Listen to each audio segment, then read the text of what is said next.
going on, everybody? It's your man, Louie T, with a brand new installment of the Louie T Network podcast. Plans change. Thought I was going Christmas shopping today, but I didn't. I had forgotten that I needed to do the film session with the mob, among other things. So I pushed that back yet again. Anyway, this podcast was supposed to be tomorrow. Instead, it's today. So here we are. So let's get it done. Lots to discuss. Got my power index heading into week number 16 in the National Football League. I want to take a look at Thursday Night Football. Big matchup, AFC West family business. We'll do that as well. I had planned on taking a look at the college football playoffs. Don't know if we'll have enough time for that today or not. Maybe we will, maybe we won't. But we may take a look at a couple of the matchups coming up this weekend. But I do want to ask the question, this time of the year, what do you as a fan value more? Which do you think is more important? Good defense or good offense? We'll discuss. In any event, you're locked in to the 471st installment of the Louie T Network podcast that starts now.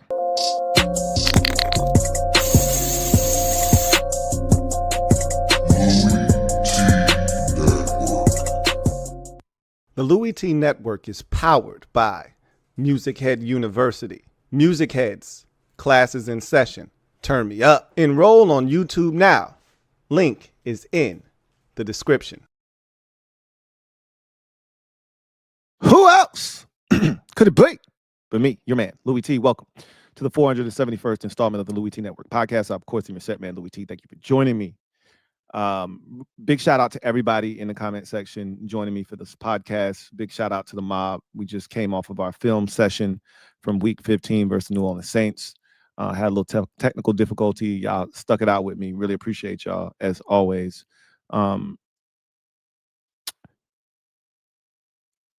Big shout out to everybody who's checked out the Christmas playlist that I uploaded over on MusicHead University. The playlist is doing really well views wise, and a large part of that is you guys going over, checking it out. Really appreciate that. Generating interest in the upload, engagement with it, which helps YouTube to continue to promote it. So really appreciate everybody for checking out that upload, and we will go through that upload. I promised you that we would, and my goal is to do that at some point this week, whether it's Friday or Saturday, but we'll see which it ends up being, and being that, we'll have college football playoffs and all that stuff going on. It'll be interesting to see, how we squeeze it in. We'll figure out a time frame that makes sense though. So big shout out to everybody who's checked that one out already. So let's dive in. Let's jump right into today's program. My power index for week 16. So let's go straight to the gym dropping session. Shall we? Yeah, I think we shall. Let me drop this gym on your melon. Open your mind. Let your conscience be free. You're now rolling with your man, Louie T double E. Let me open you up. Get you thinking a little bit. So power index week number 16. Before we get to 16, we got to go back to 15 so you know where we stood heading into the week. Coming in at number 7 last week were the Green Bay Packers. They had just lost on Thursday Night Football to the Detroit Lions in a hard-fought game. But at 9-4, they were in great position to still make the playoffs as a wild card, but that loss all but assured that they would not win the NFC North division. But they're still a damn good football team, which is why they checked in at number 7. Checking in at number 6 were the Pittsburgh Steelers, still holding the top spot in the AFC North at 9-4, going into, 10-3, heading into their contest against the Philadelphia Eagles. Is a big matchup. 11-2 versus 10-3, Battle of Pennsylvania. Steelers were going into that game feeling good, but they were down George Pickens, so you knew it was going to be a tough task against a really good Eagles football team. But they were checking in at number 6. Number 5, Buffalo Bills, coming off of a shocking loss to the Rams, dropping them all the way down from number 2 to number 5. He went on the road, gave up 44 points, and lost in a shootout to the Los Angeles Rams, 44-42. Really damaging, their chances of being the number 1 seed and having the AFC playoffs come through Orchard Park. But they had a chance to rebound and make a profound statement on the road once again against, this time, the Detroit Lions, who we'll talk about here in a little bit on this list. So Bills checked in at number 5.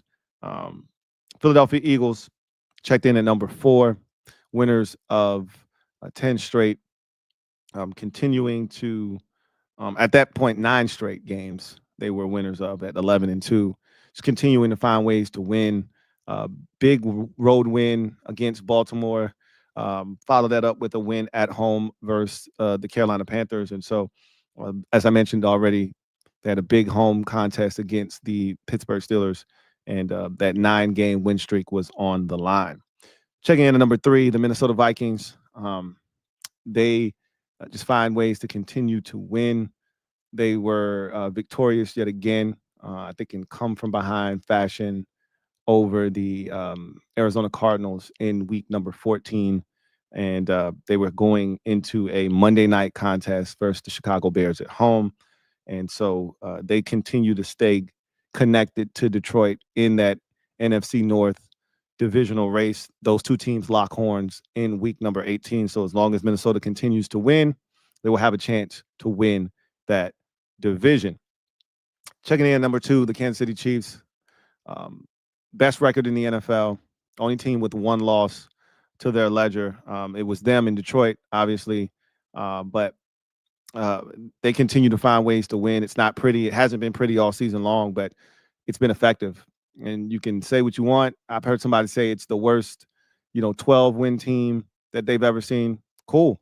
12-1 team that they've ever seen. Cool. But I just know this team finds ways to win. And being that they've got Super Bowls to back it up, the fact that they haven't hit their stride, they're getting healthier as the weeks progress. Now they had a setback at the quarterback position, but they're getting healthier as a team, and they're still figuring things out. If they ever get it figured out, look out, right? And so the Chiefs just hanging around at number 2 on the power index, and then number 1 are the Detroit Lions. They've been playing phenomenal football this season, despite all of the injuries that they've had. They went into week 16 or 15, excuse me, at 12-1, along with the Chiefs as the only 12-1 teams in the NFL. And they've had an impressive resume this season, teams that they've beaten, deficits that they've overcome, things of that nature. They're battle tested. They've shown the ability to win defensive struggles. They've shown the ability to win shootouts. They've shown the ability to win in a multitude of ways, being aggressive, things of that nature. And just felt like the most well-rounded team heading into week number 15. So now we transition to week 16. And you start at number 7, the Pittsburgh Steelers, who fell to the Philadelphia Eagles 27-13 in that ball game. Valiant effort by the Steelers on the road, despite being shorthanded, but can't turn it over on the road against a team that's better than you. Let's call it a spade a spade. The Eagles are a better football team than the Pittsburgh Steelers, and despite all of the things that they went through in that game, they were there, 20-13 on the move, and you get a massive fumble by Najee Harris, and that really proved to be the difference. I can't recall a game in which I've seen a team only get 2 possessions in a half. I'm pretty sure it's happened multiple times. I just don't recall that being a thing. The Eagles had 2 long, draining possessions in that half, and that was it. Like, that fumble, before that fumble, the Eagles went down and got a field goal. It was a very long, taxing drive. Then the Steelers had an opportunity to go down and get the points back, and you had the fumble. And then the Eagles put together another drive, and then they capped it off with the touchdown. The Steelers then got the football back once more, drove it to right around midfield, maybe even the Eagles 46, I believe it was, and then they decided to punt. The Eagles were pinned inside their own 5-yard line, and then they proceeded to go on a 21 play, 96-yard, 10-minute marathon drive to end the game. And the Steelers never got it back. So it was a valiant effort by the Steelers, but it just wasn't good enough. But they lost to a really good team, so you don't tax them as significantly as you do if they would have lost to someone who wasn't currently on the power index. So they only fall one spot to number 7. Checking in at number 6 are the Green Bay Packers. They were able to get it done on the road at Seattle in week number 15 impressively, really dominated them from start to finish, won the toss, took the football, scored a touchdown, dominated on the ground in the first half, dominated, in the trenches, were able to get to Geno Smith, harass him, ultimately hurt him, knock him out of the game, and really dominate the game 30-13. And so they look to be on the upswing, do the Green Bay Packers. And now they are your 6th best team in the power index. Checking in number 5 are the Minnesota Vikings. And last week I had this long, drawn out speech about not disrespecting the Minnesota Vikings and giving them their just due. And I believe in all of that, by the way. But they won a game pretty convincingly, I may add, on Monday Night Football over the Chicago Bears. And yet they fell a spot in the power index through no fault of their own, by the way. Let me just say, they didn't do anything wrong. It's just the things happening around them. It just feels like there are teams that are better than them. And that's no fault of their own. In order to prove that you are better, you have to play better competition. They just haven't done that here of late. The best team I think they've played over the last month and a half is probably Arizona, right? You've got Chicago and Jacksonville and Tennessee and Indianapolis. These are the teams they've been playing. So kind of hard to gauge where they are. They had a really tough schedule early, which is why they garnered so much respect from me early. Then it seems when the schedule kind of ratchets up a little bit after that fast start, they kind of stumbled, losses to the Rams and the Lions, and then they regained their composure, but it was against a lot of teams that we don't think very favorably of. So it's hard when I see teams in the power index going against other teams in the power index and coming away with victories. And meanwhile, the Vikings are playing the likes of the Bears, the Titans, the Jags, and the Colts. It's hard to say, hey, you know what? I'm not going to move you out of the way to move one of these teams that just went on the road and won, or was at home against a really good opponent and won. It's impossible not to move Minnesota down after the things that transpired this week. But here we are, right? They're number 5, and it may feel a little disrespectful, but I think it's warranted with the type of movement we had this past week. A lot of things took place. That is for sure. Number 4, speaking of which, the Detroit Lions, who were holding down the number 1 spot here for the last month, got bounced from the number 1 spot with a 48-42 loss at home at the hands of the Buffalo Bills. The Lions had a bunch of big injuries in that game to boot. Aleem McNeil gone for the season. More likely than not, running back David Montgomery done for the season. Cornerback Carlton Davis III or second. He has a broken jaw. He's going to be out for at least a month. He was put on IR. So they are feeling the ill effects of playing a physical brand of football, but just having bad luck. They've had so many injuries, and yet here they are still at 12-2 as the number 1 seed in the NFC. But feels like the walls are closing in.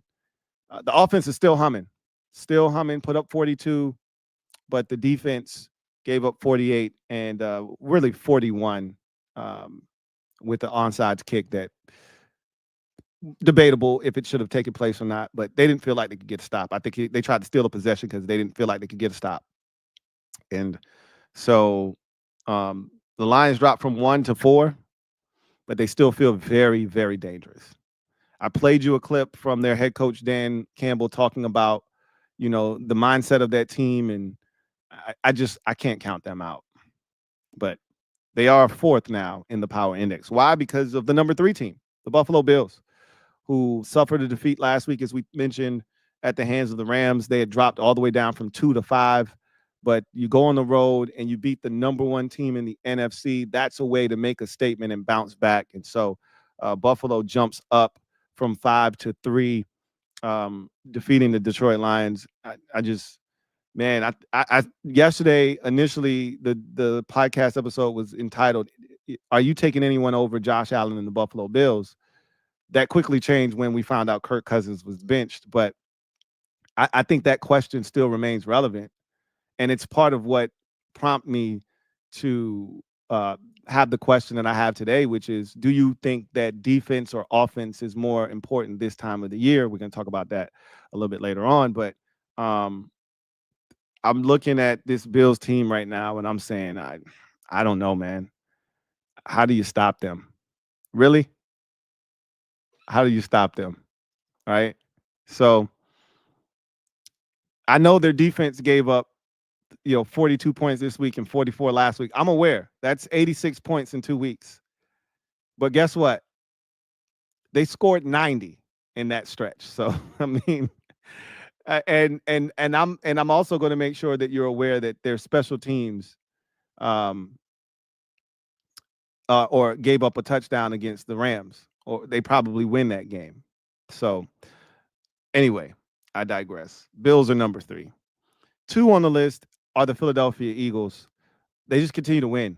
And we look at the AFC North as one of the toughest divisions in football. It's currently being highlighted on Hard Knocks. Episode 3 was last night. I'm going to talk about that here in a bit. But we view that as one of the most dangerous divisions in football. Even the bottom-feeding Cleveland Browns, even though they just made a quarterback change from Jameis Winston to Dorian Thompson-Robinson, Jameis Winston under center, they're very volatile, can score, and can make life a living hell for you. Ask the Ravens, ask the Steelers, even ask the Broncos. That said, the Eagles beat that entire division. You got a 10-win Steelers team, you got a 9-win Ravens team, you got a 6-win Bengals team, and we know how dangerous the Bengals can be with Joe Burrow and company, and the Eagles beat all 4 of them. Not many teams can say that. As a matter of fact, I don't think anybody else in the league can say that. And so they just continue to find ways to win. And in this particular game, they wanted to showcase their quarterback. There have been a lot of conversations about the pass game. They went out of their way to showcase Jalen Hurts in the pass game, and they were able to be very effective against the Steelers. Hurts was extremely effective and efficient. 25 of 32, 290, 2 touchdowns, no interceptions. Ran when he needed to run. Saquon was really a non-factor in the game, but the pass game was the catalyst, along with Jalen Hurts' legs. And so big win for the Eagles. Defensively, they stepped up.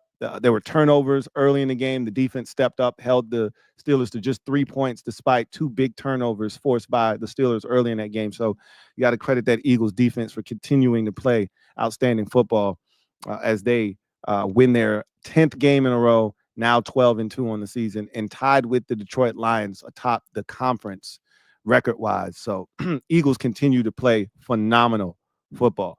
They are number 2. And at number 1, it's the Kansas City Chiefs. The Kansas City Chiefs.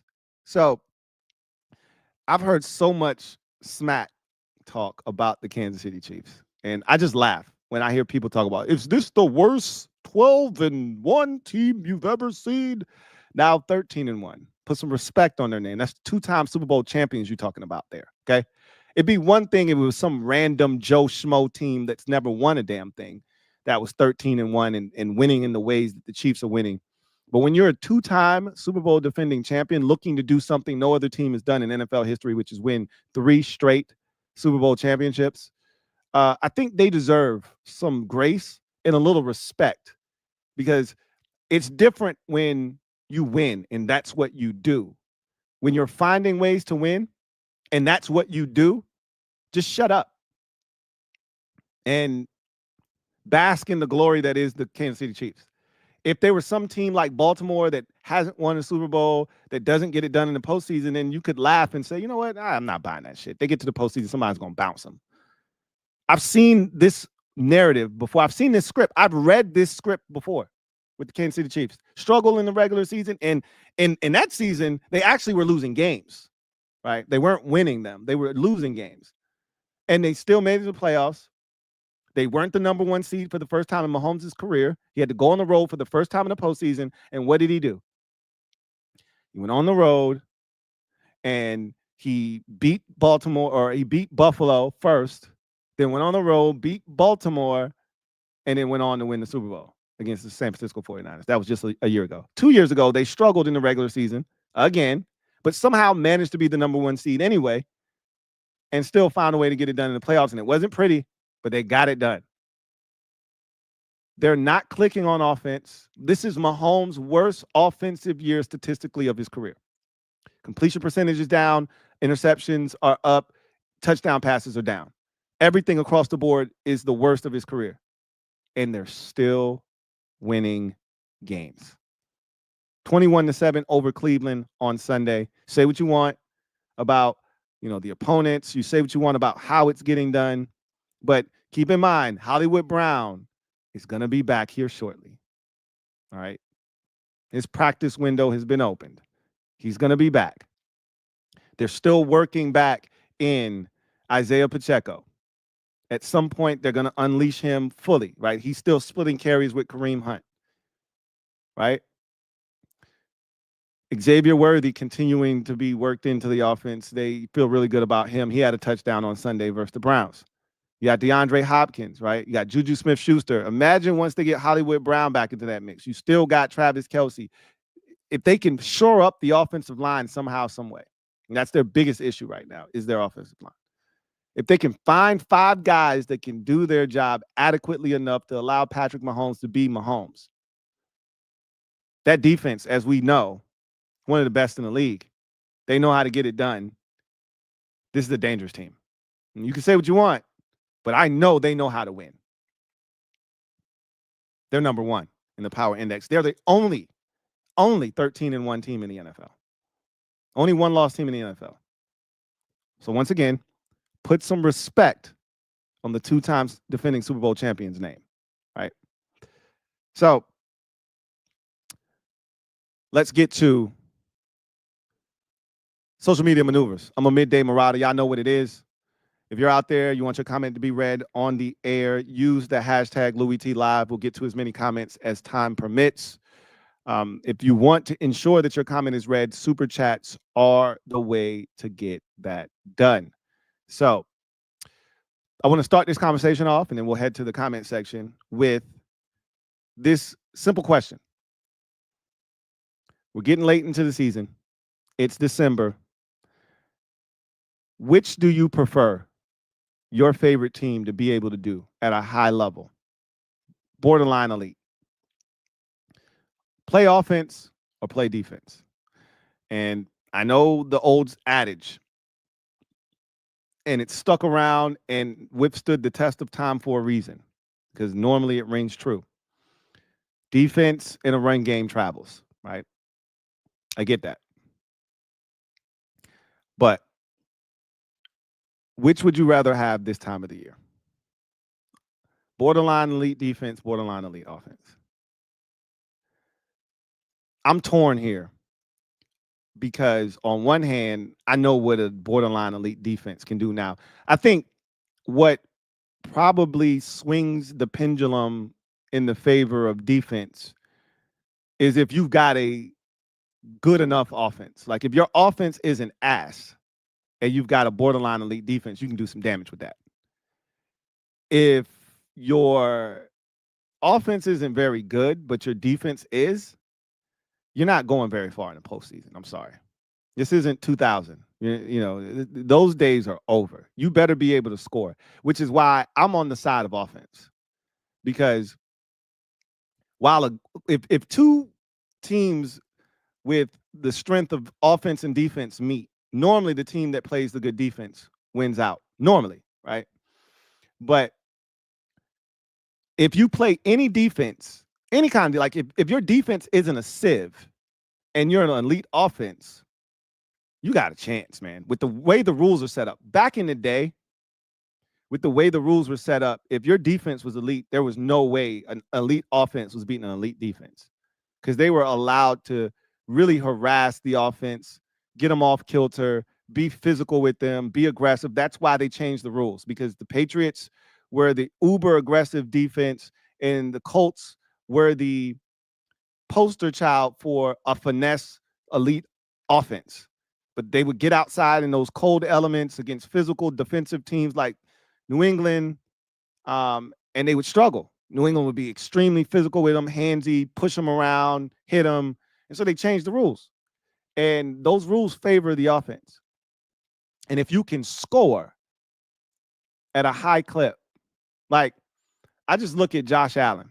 Yeah, that defense right now, I don't know what the hell happened to him in these past 2 weeks. But before, like, they played the Chiefs a couple weeks back when they snapped the Chiefs, win streak and gave them their only loss of the season. The defense was like number one in the plus minus, takeaway category. And because Allen's not turning it over, and they were creating turnovers, and they were getting sacks, and they were doing all of this good stuff defensively. And then it just stopped. And the last 2 weeks, they haven't been able to get a stop. They're giving up massive plays. They've given up 40 plus each of the last 2 weeks. It's rare in this league to give up 40 and still win. And the Bills did that and almost did it again, right? And I just look at Josh Allen and I'm saying, who's stopping that guy and that offense right now with the way it's humming? And if now, here's the problem, here's the rebuttal to that. If he runs into a defense that can slow him down, and their defense, and this is the team that I talk about, if they run into a team that can play defense at a high level and he can't get off and do the things that he's been doing, and their defense can't get a stop, well, then they're going to lose, right? They're going to lose. But in my mind, that's an extreme case, because their defense, it can't, in my mind, I'm like, their defense can't be that bad. Like, it can't be that bad moving forward now. Like, they were getting stops in that Detroit game.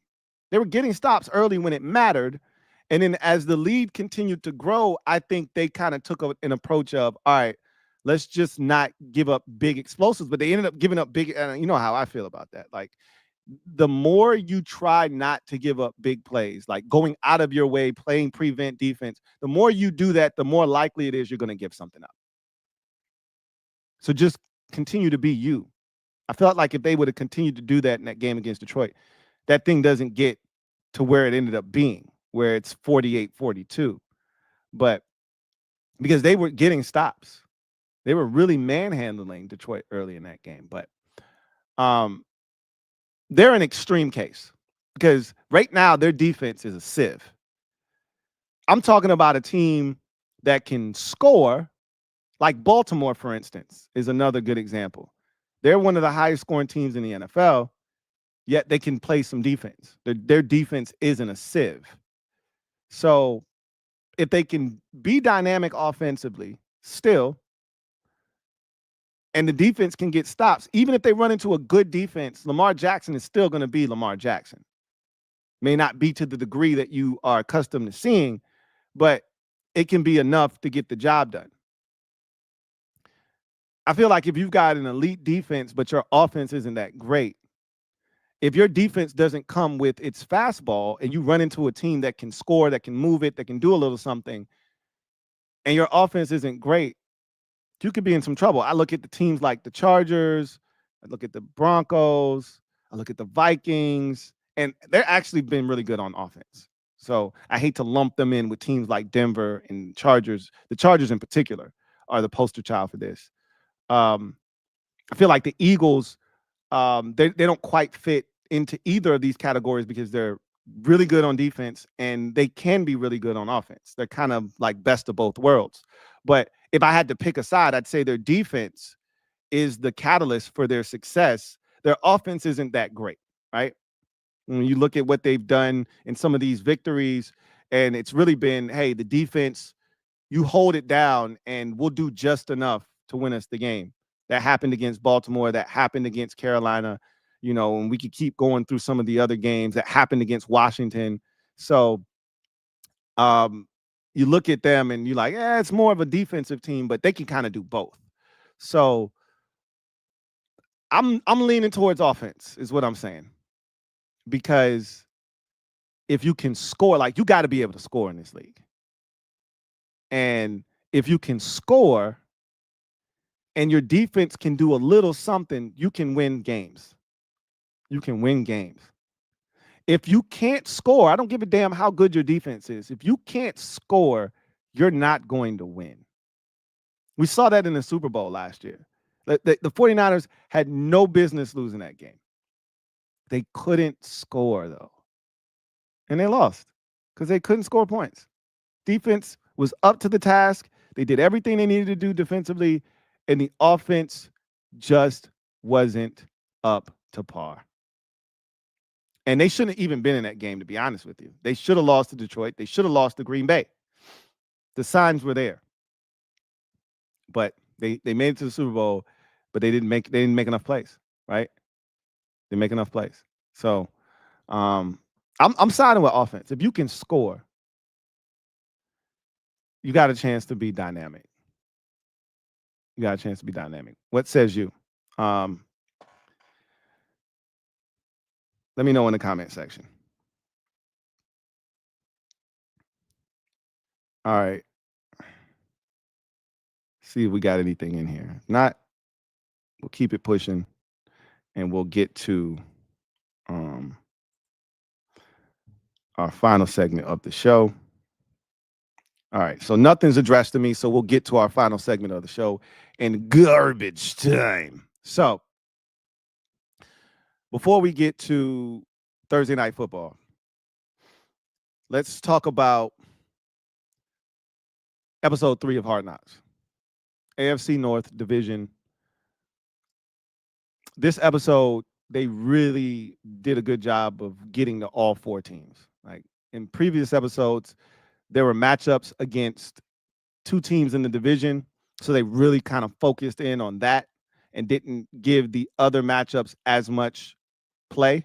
But because everybody was playing somebody outside of the division, it gave them an opportunity to individually focus in on each team. They picked a player from each team to kind of follow around, get with their routine, see what they were doing for the holiday season, whatever the case may be, and use that player to kind of tell the story of that team that week.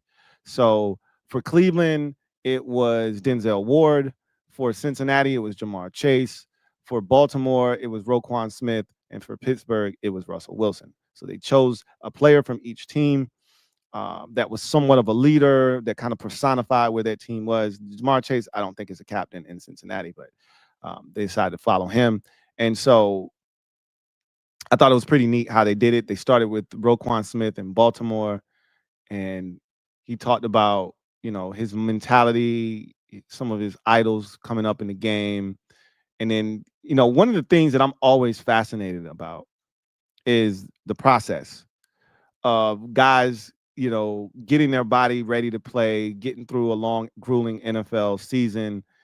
And, you hear about Derrick Henry and how much money he spends on his body and nutrition and everything. And you look at some of these guys and, I think that was one of the most fascinating parts of like watching quarterback and watching receiver is watching these dudes. Like we don't see all of the things that go into it behind the scenes, right? We see Sunday, we see Monday, we see Thursday. We don't see Tuesday and Wednesday, and Thursday and Friday for the teams that aren't playing those days. We don't see the behind the scenes of what it takes for a guy to bounce back and play the following week.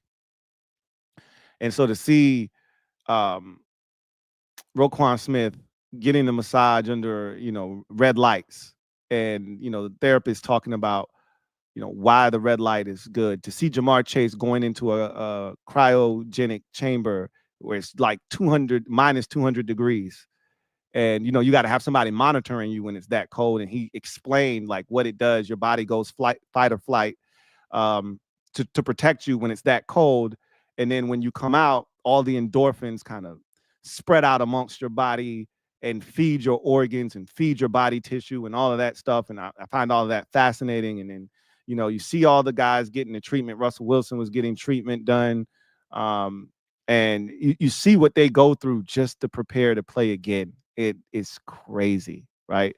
Russell Wilson was telling the story about his first year in the league. And he was talking about Leon Washington, who was his teammate in Seattle. And he said, he was sitting in a hot tub with him. And he said, how many massages you get a week? And Russ was like, I just came from college. So I was like one. And he's like, how much that cost you? He's like $100. He's like, you're going to need to triple that in the NFL. And Russ was like, I'm not. First of all, Russ is not a first round pick. He was a third round pick. So he's like, I'm not making no real money yet. And this dude's trying to tell me I need 3 massages a week. And so, Leon broke it down for him and said, hey, you get these massages. And he said, how much is that going to cost you if you do it every week for a certain amount of time? And Russ was like $6,000. And he was like, you spend $6,000. He said, I spend $6,000. That's going to make me $6 million. You spend $6,000, that's going to make you $60 million. And Russ was like, when you put it that way, I'll spend the money. And you got to take care of your body. You know what I mean? And, you also get to see these guys being in the community, doing things. That's always dope too. Denzel Ward found out that he was the Walter Payton Man of the Year nominee for the Browns. He told the story about losing his dad to a heart attack. So he's got a foundation that kind of centers around that. So that was pretty interesting to see there, and the work that he does for that. Jamar Chase was at like a Christmas giveaway for underprivileged youth.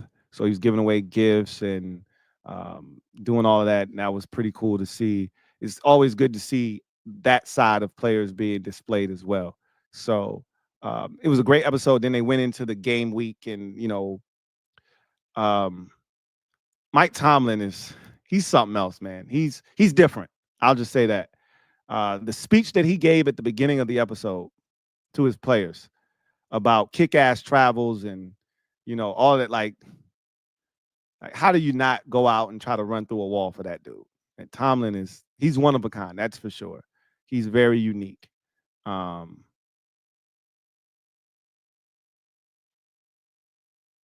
It's a good watch. I'll just say that. If you haven't been watching, it's a really good watch. That said, Thursday night football, Chargers, Broncos, big game, AFC West, family business. You know how the family do it. So these two teams met earlier in the season in Denver. Chargers took care of business pretty handily. It got a little bit tight late in that first game, but the Chargers really dominated that game for the better part of 3.5 quarters. Kind of got a little interesting late, but the Chargers prevailed. So Chargers lead the season series 1-0. Broncos have been the better team since that matchup. Broncos are now 9-5 on the season. Chargers are 8-6. Both are vying for playoff spots. Both are going to make it more likely than not.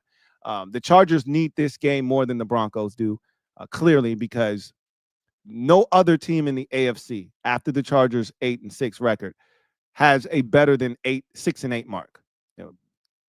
Dolphins are 6-8, Bengals are 6-8, Colts are 6-8. So nobody's even close to the Chargers right now. They've got a 2-game cushion with 3 games to go. So they'd have to essentially implode to not make the postseason. A win by Denver, and they would clinch a playoff berth. Get to 10-5, they'd be a lock to make the playoffs at that point. And the Chargers would be in some serious trouble at 8-7. They would then be knocking on the door if somebody were to win. Cincinnati's playing another bad team. I think they're playing the Browns. And Dolphins, again, Dolphins had their shot to get to 7-7, and they blew it, losing to Houston in the manner that they did with all the turnovers. Speaking of turnovers, this was a very sloppy week of football when you think about it. When you go back and you look at all the games that had multiple like I told you, the Titans and Bengals game had 10 total turnovers in that game.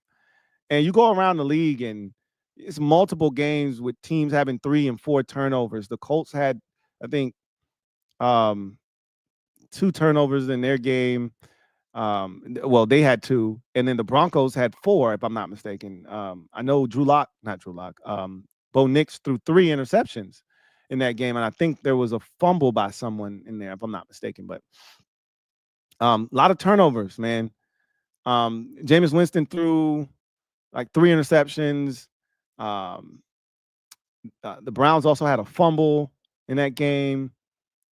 So when I tell you there were a lot, like Bryce Young threw 2 picks, also had 2 fumbles. That's 4 right there. Like a lot of teams had like 3 or 4 turnovers on Sunday. It was a very sloppy Sunday. The Dolphins, I just told you, 2 had 3 picks and a fumble, if I'm not mistaken, in that game. A lot of turnovers on Sunday. Crazy to see how many teams were very reckless and careless with the football on Sunday. But the Chargers are in a really interesting spot because they win and they're pretty much in too, right?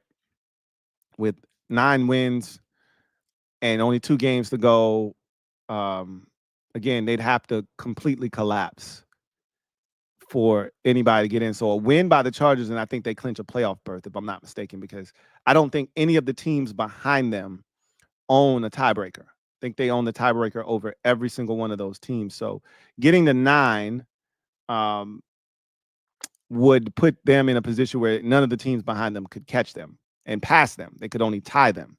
And I don't think any of those teams own the season series. I'm trying to think, did the Chargers play any of those 3 teams this year?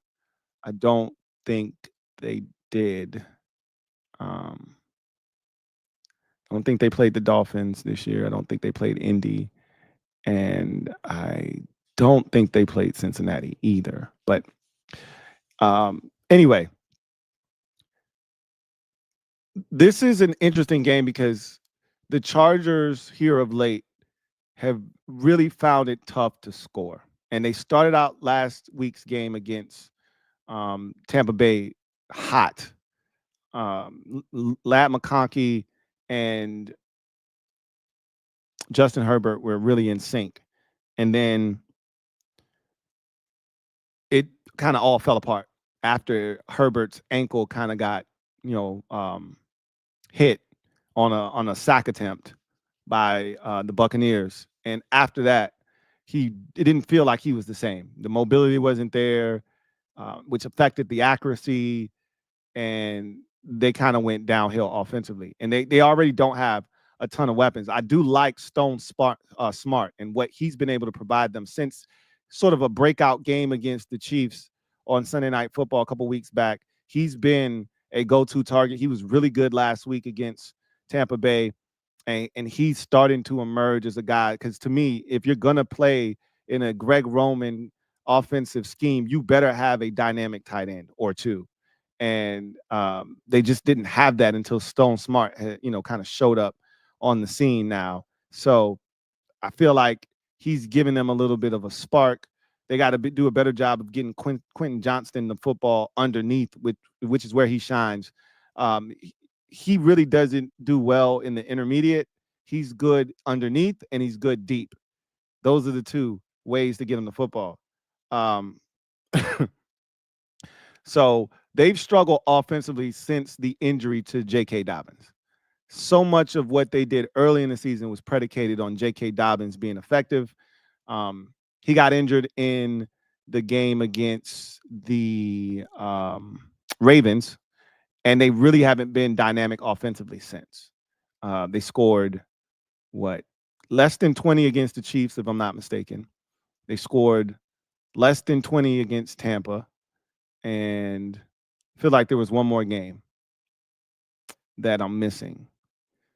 Who did they play in between Tampa and the Chiefs? Maybe there is no game in between the 2. Felt like it was, but it probably wasn't. There might have been a game after the Ravens that they played, but they've struggled to score. I'll just say that. And they're not a dynamic offense, and they don't have a lot of weapons, and they rely so much on Justin Herbert to carry them, and they haven't done a great job of protecting him. They don't have any dynamic running backs, so they've turned to Kamani Vidal, a rookie. They've turned to Gus Edwards, who is solid, but he's no world beater. And they don't really have any juice, no oomph in that run game. So it's really falling on the shoulders of Justin Herbert, and that's not a good formula for a team that doesn't necessarily have the best weaponry surrounding him and an offensive line that necessarily protects him all that well. That being said, they went into last week's game the number one scoring defense, and then they give up 40. So that's what I'm talking about when I talk about having an elite defense this time of the year, but struggling to score. Yeah, they are the number one scoring defense in the league. You feel good about your defense, and then you run into a buzzsaw in Tampa Bay, and you give up 40, and you only score 17 because your offense isn't great. That's the challenge, which is why I'd rather give me a team that can score this time of the year. We'll figure out the rest of it. But as long as your defense isn't a sieve, if you can score, you're going to have a shot. You're going to have a shot. But the Chargers, they scare me because they just don't score a bunch of points. But in saying that, I think they're the perfect matchup for Denver because the Broncos are another team that defensively can get after you. But if you can get after their offense with a rookie quarterback who does have a penchant for turning it over if you're able to apply pressure, which Indianapolis was able to do early in that game, you can beat Denver, right? The Browns almost did with that same formula, except Jameis Winston threw 2 pick sixes, which was the difference in the ball game. But if Jonathan Taylor doesn't, drop the ball before running into the end zone, we saw 2 of those instances last week as well. Like, what the hell are these players doing? You had one against one with the Bengals on a fumble recovery picked up that was a touchdown that was overturned because he dropped the ball. Now, he dropped it like trying to switch hands with it before he crossed the goal line. Like, he didn't drop it in celebration. He just lost the handle of it and ended up fumbling it out of the back of the end zone. Jonathan Taylor just dropped the bitch before he got in the end zone, like a dodo. Guys have to stop doing that shit. You would think after you've seen enough guys do it, and you're like, man, I never do that shit. You would think, but you get in that moment and you lose your mind, and I don't understand that shit. But anyway, there you go. Jay Reyes writes, they beat the Falcons 17-13. I knew there was another game where they didn't score, right? They literally had a pick six from their rookie corner, Tahib Still, in that game against Kirk Cousins, which was the difference, right? They scored 17 that game. So I think it's been about a 3-game stretch here where they haven't scored more than 20 points. Like, you're not going to win a lot of games against quality opponents doing that. And that's the only thing that I worry about with the Chargers. But I think they can hold the Broncos down, kind of get them to play in their wheelhouse. And, if they can neutralize the Broncos run game, which doesn't feel like it's dynamic anyway, and they've been giving up a lot of ground yards here lately, man. I mean, they've been getting gutted on the ground. They gave up over 220 yards to the Buccaneers on Sunday. And so that worries me because even though Denver's not a great rush offense, they do have Jaleel McLaughlin, and if he can hit a seam, he can go. He's a really fast back. So if they can establish some sort of run game, if Denver can, it'll take pressure off of Bo Nix. They can go play action fake, which Sean Payton wants to do, and then they can kind of take some shots. They got some guys that can giddy up and go, but they also have a big body receiver that you can get the ball to in Cortland Sutton. So I know they want to get some vertical shots going. They want to get some big chunk plays in the pass game, and that starts up front by being able to run. And if the Chargers can neutralize that and force Bo Nix to have to beat them, they could probably get him to make a mistake or two in this game. I think they've been rushing pretty well here of late, pass rush wise. But the run defense has been very sus. And if they can slow down the Broncos from running football, which I think they should be able to do, which is why I think this is a good matchup for them because Denver doesn't run it all that well. And so if they can neutralize that, force Bo Nix to beat them, I think they play good enough with Christian Fulton. I think he's playing really well. Tahib Still obviously is playing really good football. Derwin James and company. If they can get Bo Nix in a drop back situation, I like their chances to complete the season sweep over the Broncos, but they can't turn it over. And that's something the Broncos have been feasting on here of late, are turnovers. They did it against Cleveland. They did it this past week against Indianapolis. You can't have the mistakes when you're playing against an opportunistic team like the Denver Broncos. They're looking to create turnovers, and they're not just looking to create turnovers. They're looking to score with those turnovers. They've been really opportunistic here of late. So you have to mind, the football. You have to be cautious of what you're doing with it. I feel like if the Chargers play a clean game, if they don't have it on third down, they just punt and they stop the run, I think they're going to do enough to win this game.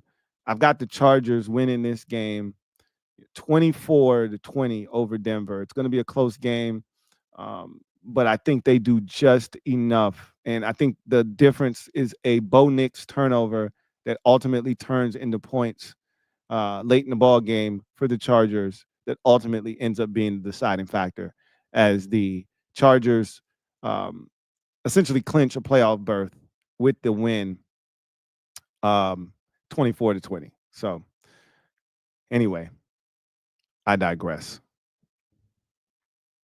That's going to do it for me, your man Louie T, here on the 471st installment of the Louie T Network podcast. I look forward to chopping it up with you guys next time. It'll probably be next week, I'm going to be honest with you. I might be able to jump on Friday if time permits, but we'll definitely be here for overtime of that game. We'll be live tonight, Commanders Nightly News. So we'll be talking about all of the day's activities with the Commanders. Dan Quinn spoke. Jaden Daniels spoke.